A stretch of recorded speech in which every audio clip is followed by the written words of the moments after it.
Ini subuh-subuh di masjid.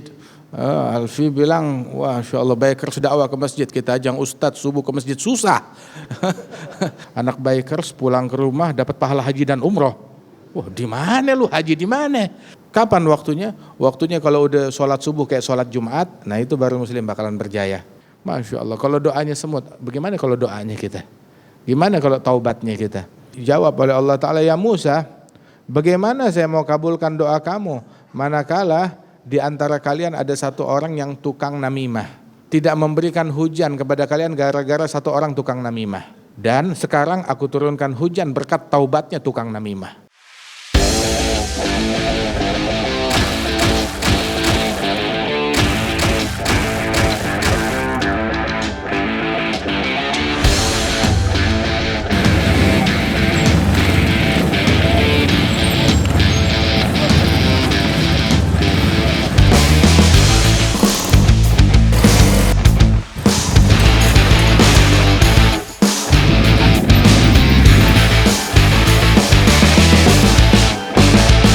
حبيبنا جدا على وقت فعالي تفضل صلوا على النبي محمد. Assalamualaikum warahmatullahi wabarakatuh. Alhamdulillah wassalatu wassalamu ala sayyidina Rasulillah sayyidina Muhammad bin Abdullah wa ala alihi wa sahbihi wa mawalah, amma ba'd. Kita bersyukur kepada Allah Ta'ala pada pagi hari ini kita berkumpul di Masjid Al-Azhar.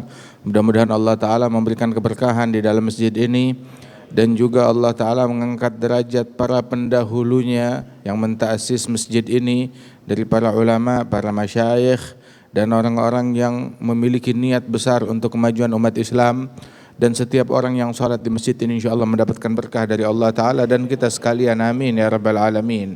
Alhamdulillah, dengan kita salat subuh berjamaah, salat isya berjamaah, itu udah satu hal menyelamatkan kita daripada sifat nifaq. Itu disebutkan di dalam hadis, athqalus shalah 'alal munafiqin salatul isya wa salatul fajr law ya'lamun ma fihima la atauhuma walau habwa.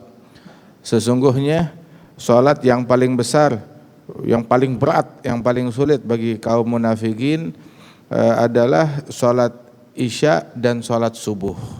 Seandainya mereka mengetahui akan anugerah Allah yang terkandung di dalam dua salat tersebut, niscaya mereka akan mendatanginya walaupun dengan merangkak dari rumahnya. Dengan merangkak, berjalan bukan lagi di atas kedua kaki, berjalan di atas kedua lututnya. Merangkak, dia bakal hampiri.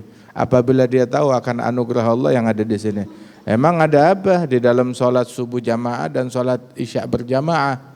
Nabi bilang di dalam hadis, man shallal isya fi jamaah faka'annama qama nisfal lail. Wa man shallal fajr fi jamaah fa ka'annama qama al-laila kullah. Barang siapa yang salat isya berjamaah mendapatkan pahala seperti pahala tahajud setengah malam. Barang siapa yang subuhnya berjamaah mendapatkan pahala seperti pahala tahajud satu malam penuh. Wah, ini enak, cocok nih buat kita. Kenapa enggak pakai capek-capek lagi tahajud istilahnya. Kita tahajud, ayo mau, pengen meraih kebersamaan dengan Rasulullah Sallallahu Alaihi Wasallam, dan momen untuk dapat kebersamaan dengan Nabi Muhammad adalah dalam tahajud tersebut. Allah Ta'ala berfirman, Inna rabbaka ya'lamu annaka tagumu adna min thuluthai layli wa niswahu wa thuluthahu wa ta'ifatum minal ladhina ma'ak. Allah mengetahui tentang tahajudmu, sepertiga malam, 2/3 malam, setengah malam, dan juga orang-orang, sekelompok orang yang ikut tahajud bersama Nabi Muhammad. Kebersamaan tersebut adalah setiap zaman, di zaman manapun, di tempat manapun. Mudah-mudahan kita meraih kebersamaan dengan Rasulullah Sallallahu Alaihi Wasallam. Kadang tuh itu Nabi tahajudnya Rasulullah Sallallahu Alaihi Wasallam, pernah ada satu orang sahabat mau ikut tahajud bersama Nabi. Nabi amalannya itu wasat, amalannya moderat, sedang, enggak berlebihan, enggak terlalu banyak, enggak terlalu sedikit. Kenapa? Agar bisa dan mudah diikuti oleh masyarakat. Akan tetapi ada amalan-amalan tertentu yang yang sifatnya itu pribadi atau dalam kesendirian Rasulullah, maka Rasulullah melakukan itu sesuka hatinya. Dan Nabi bilang, ju'ilat qurratu aini fi shalah. Allah Ta'ala jadikan hiburan saya, kesukaan saya, hobi saya, kedoyanan saya di dalam sholat. Itu satu sahabat mau ikut tahajudnya Rasulullah saat Rasul berada di dalam saat-saat pribadinya dia dalam bertahajud, dia ikutan bermakmum di belakang Nabi. Dia bilang, Nabi waktu sholat itu setelah surat Fatihah baca Al-Baqarah. Saya pikir paling baca 50 atau 100 ayat. Setelah itu pasti ruku. Enggak taunya setelah 100 ayat lanjut. Dia pikir mungkin 200 ayat baru ruku. Enggak taunya setelah 200 ayat lanjut. Hingga dia pikir mungkin setelah surat Al-Baqarah langsung ruku. Begitu khatam selesai surat Al-Baqarah, lanjut surat Al-Imran. Selesai surat Al-Imran, lanjut surat An-Nisa. Selesai surat An-Nisa, lanjut surat Al-Maidah. Itu 6 juz, hampir 6 juz setengah. Sampai itu orang bilang, ya udah terlanjur. Hampir saya tuh ada niat buruk dalam hati saya. Tahu apa niat buruk? Enggak kuat deh, saya mau langsung salam aja, enggak kuat ngelanjutin. Itu Nabi baru rakaat pertama. Witir itu 11 rakaat sallallahu alaihi wasallam. Nabi bilang memang qurratu aini fi shalah. Doyannya saya tuh, hobinya saya di salat. Kalau lagi sumpek, lagi ada masalah atau bahkan lagi diskusi urusan kemaslahatan umat, membahas perihal yang rumit, yang pelik, Nabi tahu masuk waktu sholat, Nabi bilang, arihna bihaya Bilal, hibur kami dengan panggilan sholat wahai Bilal. Itu hiburan. Kalau kita kan dengar azan, ya udah azan lagi, udah azan lagi, udah kecepatan lagi nih muadzinnya kali. Nabi bilang hibur kami dengan panggilan sholat ya Bilal. Sayyidina Abu Bakar As-Siddiq itu apabila masuk waktu sholat, dia bilang kepada teman-temannya, gumu ila narikum allati awgattumuha fa'atfi'uha. Kalau dengar panggilan sholat 5 waktu, Sayyidina Abu Bakar bilang ke teman-temannya di sekitarnya, ayo bangun. Kemana? Menuju api yang kalian nyalakan. Untuk apa? Untuk kita padamkan. Apa sih api yang dinyalakan? Api yang kalian nyalakan dengan maksiat, waktunya menyiram, waktunya memadamkan api tersebut dengan sholat. Maknanya sholat itu yang memadamkan dosa, yang menghapuskan dosa. Subhanallah.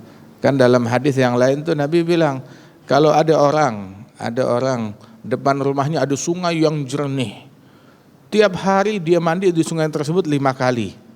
Di masa itu ya, di masa itu air susah di sana. Itu kan di buku itu dalam sejarah disebutkan orang paling bersih di dunia adalah Ratu Inggris, mandinya 3 bulan sekali.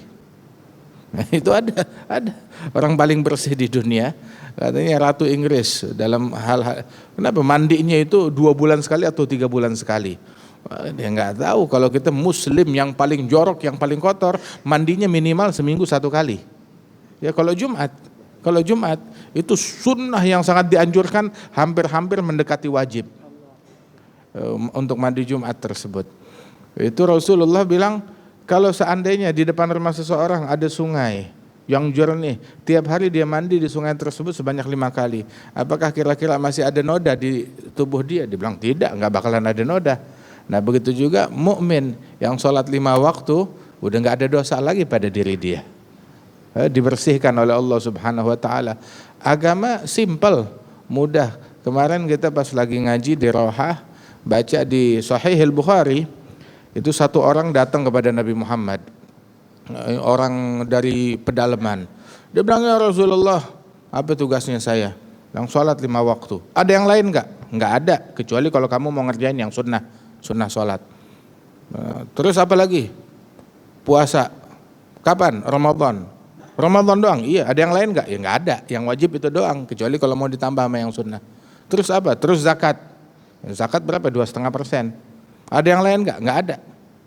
Terus dia ketika pulang, ya Rasulullah, wallahi demi Allah, saya enggak lebihin, saya enggak kurangin. Perhitungan banget tuh orang kan. Ini yang wajib udah saya enggak lebihin, tapi saya enggak kurangin. Nabi bukan bilang pelit loh, enggak bilang begitu. Nabi bilang aflaha rajul in sadaq. Kalau betul omongan dia, maka dia adalah orang yang sukses, orang yang berjaya, menang banyak. Kalau itu betul, dikerjain itu aja, enggak lebih, udah menang deh, berjaya. Itu dalam hadis dakhalal jannah, pasti masuk surga kalau ngerjain itu semuanya. Simple. Subhanallah. Wah, itu dikatakan bahwasanya tuh ada amalan-amalan tertentu yang kalau kita kerjain walaupun amalannya kelihatan simpel, tapi khasiatnya besar. Kayak sholat isya. Sholat isya kalau berjamaah berapa rakaat? 4 rakaat. Kalau sendiri 4 rakaat. Sendiri 4 rakaat. Berjamaah 4 rakaat. Kalau sendiri 5 menit. Kalau berjamaah ya 5 menit juga. Tapi kalau yang sholat berjamaah pahalanya 27 kali lipat. Ya kan kalau kita punya kesempatan ini kenapa nggak dilakukan? Udah gitu dapat pahala kalau isya berjamaah, dapat pahala berupa seperti pahala tahajud setengah malam. Gitu tahajud, sholat 5 waktu aja udah bagus banget.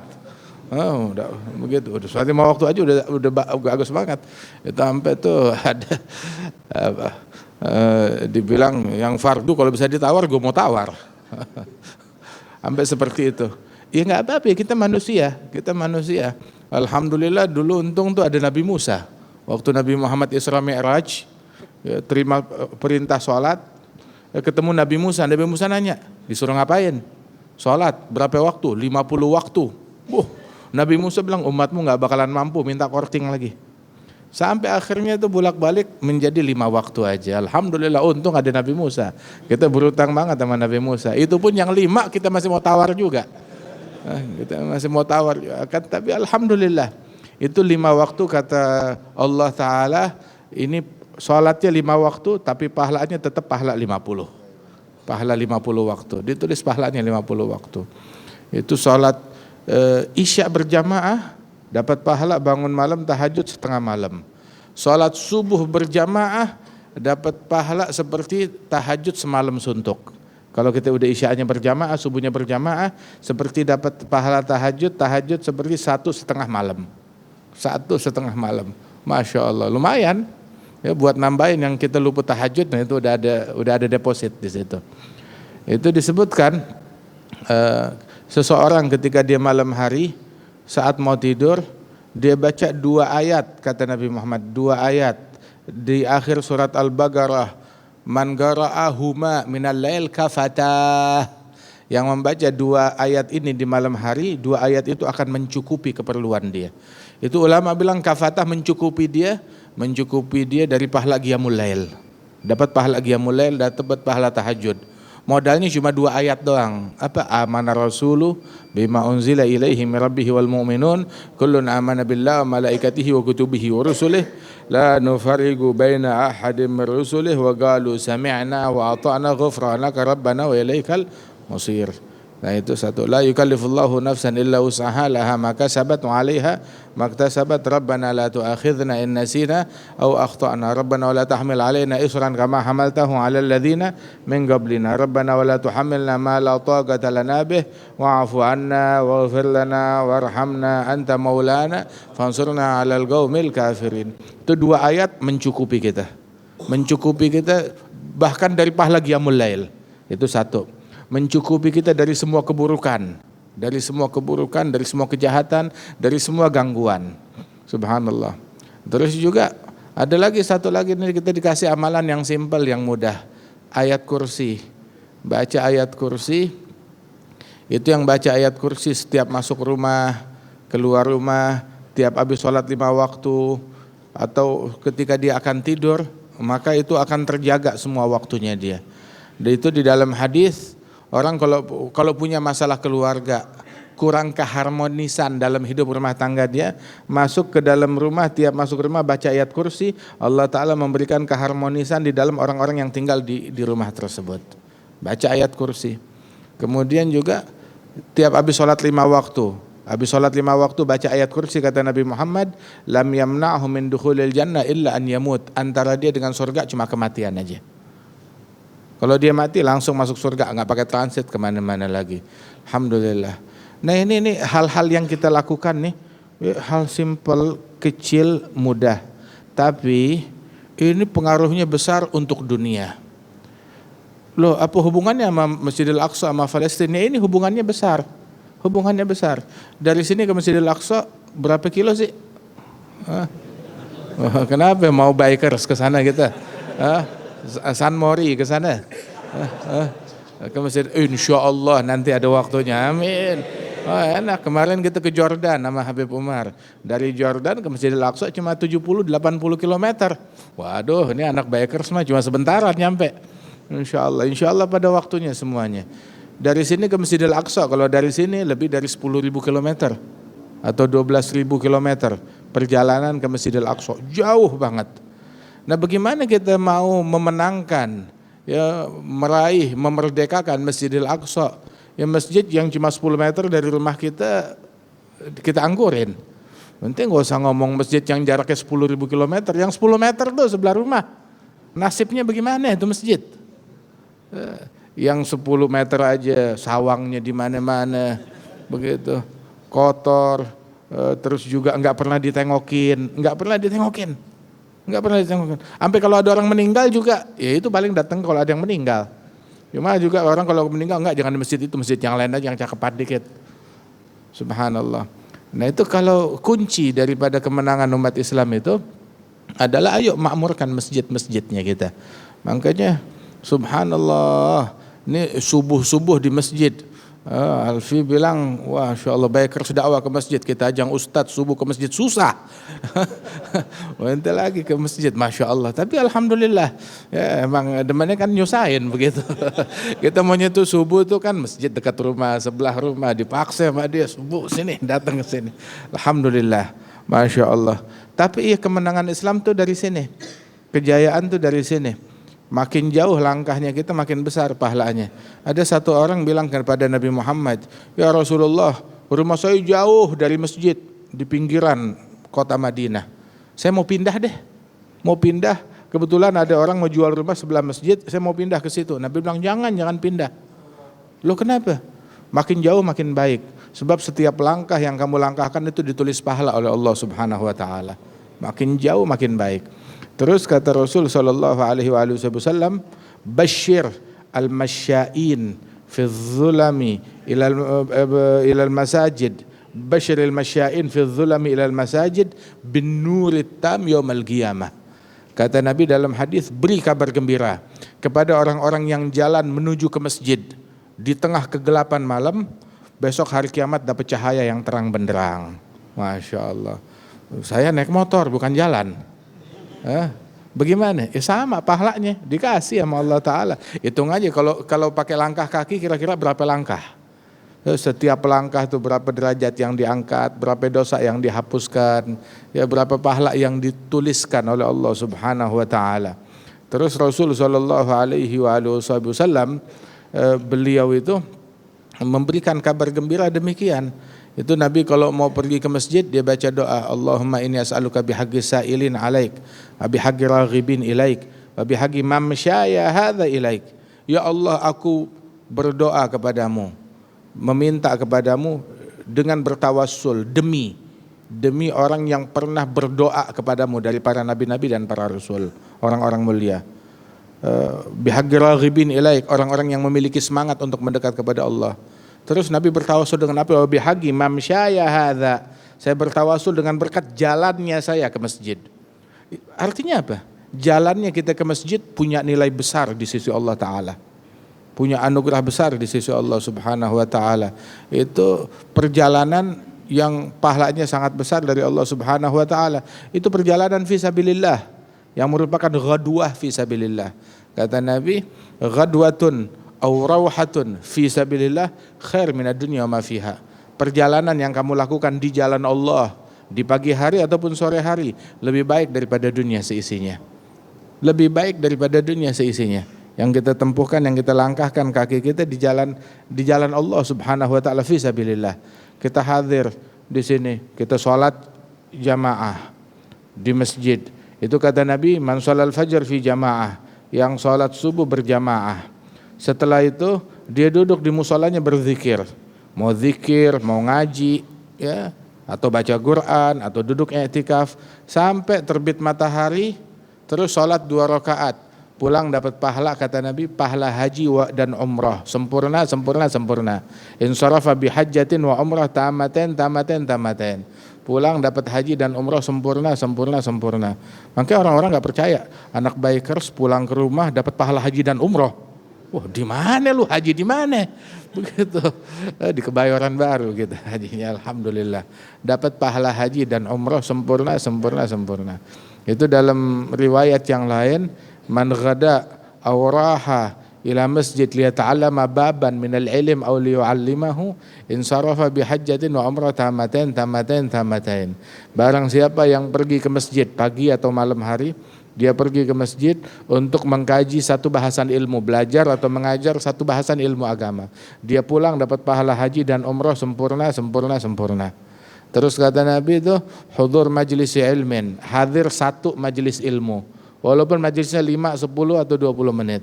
Hadir satu majlis ilmu, khairun, lebih baik daripada pahala min salati alfi rak'ah, min iyadah alfi marid, min hudur alfi jenazah.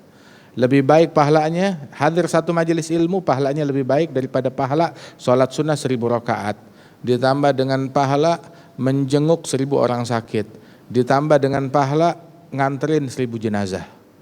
Kita kalau mau sholat 1000 rakaat kapan kelarnya? Sebulan juga dihitung belum tentu nyampe segitu. Wah, ini pahalanya besar. Itu kata Nabi bukan sama, tapi gabungkan pahala itu semua terus ditimbang, dibandingkan dengan pahala hadir satu majelis ilmu, pahala hadir satu majelis lebih baik daripada itu semua. Bukan sama, lebih baik. Dokter aja belum tentu dalam sebulan menjenguk 1000 orang sakit, dapat 1000 pasien. Begitu. Tanya di sini tukang mandiin jenazah dimanapun, totalnya jenazah yang udah dia mandiin ada berapa? Ada gak 1000? Belum tentu nyampe 1000. Kita hadir satu majelis, pahalanya lebih baik dari sholat sunnah 1000 rakaat, menjenguk 1000 orang sakit, nganterin 1000 jenazah. Subhanallah. Makanya orang gak percaya, bikers pulang dapat pahala segede gitu. Ya bisa, kenapa? Kita adalah bikersnya Nabi Muhammad sallallahu alaihi wasallam, bikersnya Nabi Muhammad. Subhanallah. Fisabilillah, di jalannya Allah subhanahu wa ta'ala. Gak apa-apa. Kalau kita bisa jadikan apa yang kita lakukan menjadi sebuah pahala yang besar, ya kenapa enggak? Mukmin, kalau orang itu bilang time is money, waktu adalah uang. Jadi kan tuh tiap nafas kita adalah pahala, tiap detik yang kita lakukan adalah pahala. Makin terangkat derajat kita, bawa keuntungan dunia dan akhirat bagi kita sekalian. Alhamdulillah, ya ini perkumpulan ini punya kontribusi besar ya di dalam kemenangan Islam, di dalam kejayaan Islam. Itu ada dulu masyarakat Yahudi ada dialog sama satu ulama muslim, bilang apa kamu nggak tahu, kamu ngeganggu kita, mengganggu umat Islam, ngezalimin umat Islam, apa kamu nggak tahu suatu saat tuh muslim bakalan berjaya? Dibilang iya memang kita tahu muslim bakalan menang, bakalan berjaya, tapi itu kan masih lama. Lo tahu dari mana? Ya itu disebutkan di dalam kitab suci kita. Kapan waktunya? Waktunya kalau udah sholat subuh kayak sholat Jumat, nah itu baru muslim bakalan berjaya. Begitu. Tapi ini sekarang jauh, masih tipis, masih lama. Menurut mereka masih lama. Demikian. Oh insya Allah ini semuanya adalah benih-benih untuk kemenangan umat Islam, untuk kejayaan umat Islam. Insya Allah. Wa insya Allah Allah Ta'ala memberikan pertolongan kepada kaum muslimin dimanapun mereka berada. Subhanallah. Kadang tuh seorang melakukan amalan yang sedikit tapi dia punya pengaruh besar di dalam kemaslahatan umat, walaupun amalannya simpel. Apa amalannya? Di mata orang mungkin itu kecil, simpel, tapi itu di mata Allah Ta'ala besar. Satu di antaranya itu dalam hadis Nabi bilang, lau baka bakin fil ummah la rahimahullah. Seandainya seseorang mukmin menangis mendoakan umat, maka Allah akan merahmati umat berkat tangisan satu orang. Berkat tangisan satu orang. Merahmati umat berkat tangisan satu orang.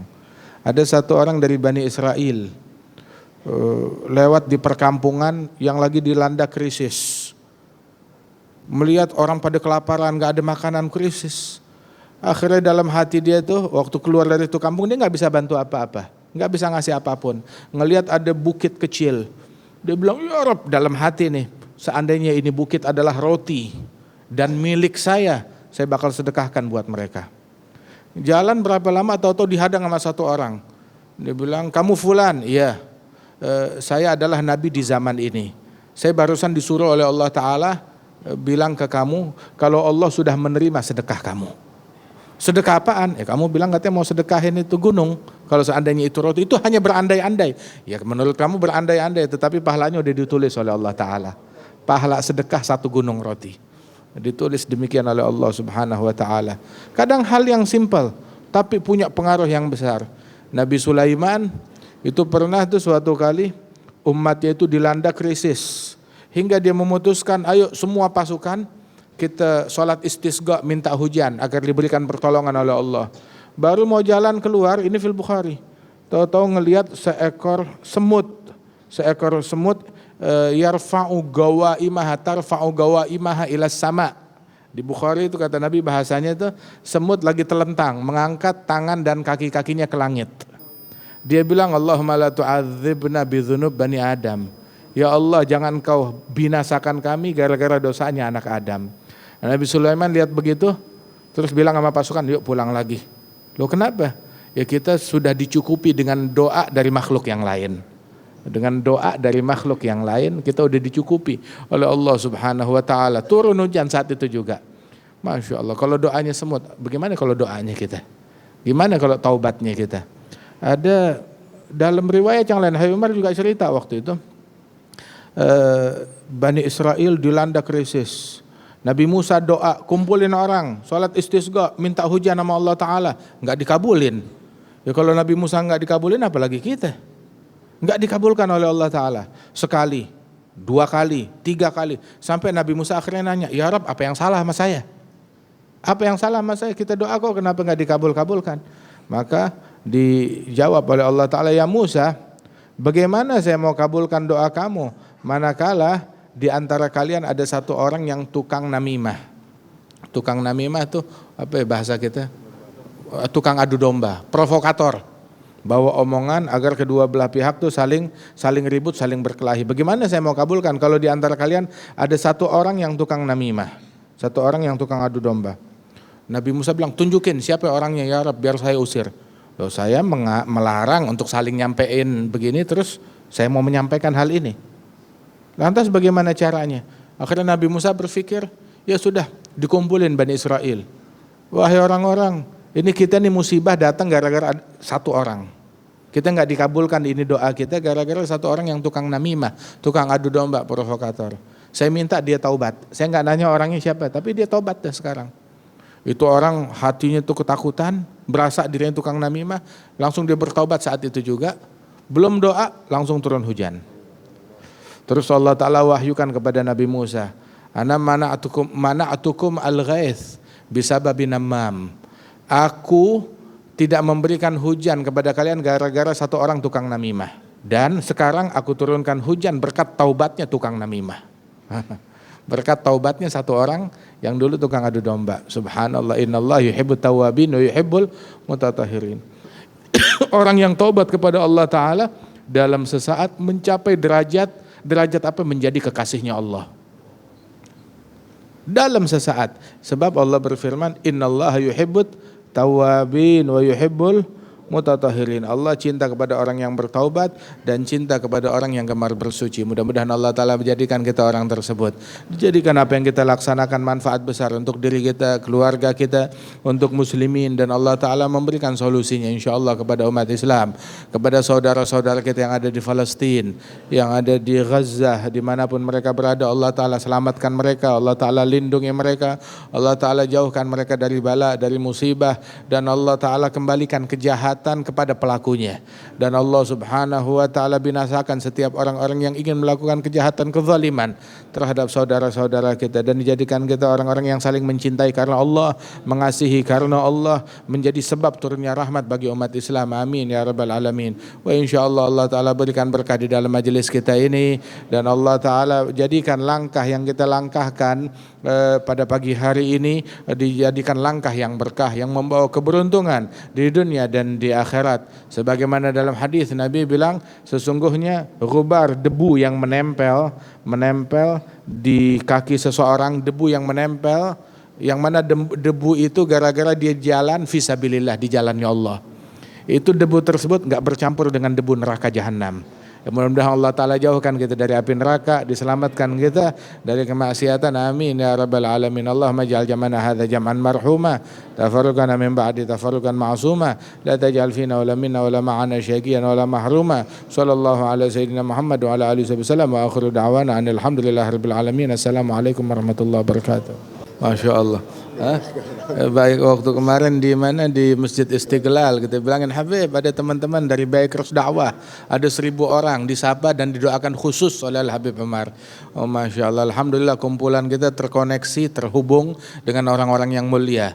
Insya Allah jadi berkah dari Allah Subhanahu wa Ta'ala. Insya Allah dalam ulang tahun Bikers dakwah yang kelima ini, Allah Ta'ala berikan keberkahan, dijadikan kita sebagai orang-orang yang muslimin yang paling manfaat, mukminin yang paling berkah bagi mukminin lain. Amin ya rabbal alamin. Ala hadhihi niyyah wa ala kulliyatin salihah bi niyatil barakah wa taufiq wal fawz wal falah wal hidayah wa rusyd wa ila hadratin nabi. Al-Fatihah. Alhamdulillah rabbil alamin. Demikianlah acara pagi hari ini di Masjid Al-Azhar. InsyaAllah habis dari sini kita berangkat langsung menuju Masjid Cut Mutia. Tapi sebelum keluar dari masjid, salat 2 rakaat. Biar kita dapat pahala haji dan umrah sempurna sebagaimana kata Nabi Muhammad SAW yang disampaikan oleh guru kita Habib Jindan tadi. Dan insyaAllah setelah itu tolong tertib, jangan ada yang keluar dari Al-Azhar, di Masjid Al-Azhar dari halaman parkir, melainkan teman-teman dari Bikers Dakwah mengarahkan biar tertib. Kita riding 2 baris ke belakang. Riding 2 baris ke belakang, mohon maaf yang nggak pakai helm, tolong jangan ikut biar kita tetap aman ridingnya insyaallah. Jazakallahu khair, silakan salat. Assalamualaikum warahmatullahi wabarakatuh. Dan teman-teman bikers semuanya bukan hanya menjadi bikers Rory, bikers 1%, bikers RX King, tapi jadi bikersnya Allah, jadi bikersnya baginda Rasulullah Sallallahu Alaihi Wasallam. Amin. Ketika ini kita biasakan, maka akan menjadi sebuah kemenangan untuk kita semua, insya Allah. Nanti insya Allah ada hadiah. Sudah dilihat motor sebelah kiri saya? Cuman orang goblok yang ngebahas. Saksi semuanya, saya akan kirimkan face Bikers Dakwah untuk Habib Husin Ja'far Hadar. Bikers Dakwah. Mungkin gue juga nggak pernah ngerasain rasa bahagia motoran bareng sama bokap gue.